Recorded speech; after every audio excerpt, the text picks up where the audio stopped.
তোমার নাম কি তাবার কো?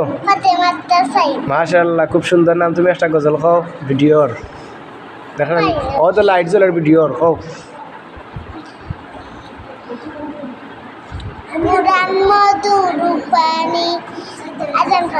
আচ্ছা আধা খান পারো কই দাও কওতে কুরআন মধুর বাণী আমি যে কোনো শুনে খাইয়া দাও।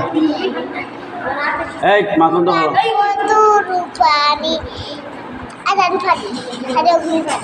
কি আল্লাহ আদান পারো তো কইতে কও। কুরআন মধুর বাণী আমি যখনই শুনি খাইয়া দাও। ও শেষ নি কুরআন মধুর বাণী পরে আর পারো না। চারটা খান হল আরোটা গজল হল কি মনের করেতে মনের ঘরেতে দেখেছি যারে দু জাহানের মাইশা নবী কামলিওয়ালা রে আদি পিতা আদম যখন মুসিবতে পড়ে ওদের নবী নসিলাতে আল্লাহ কবুল করে শাহাদাতে বিজানাতে একা দিও। মাশাআল্লাহ, খুব সুন্দর।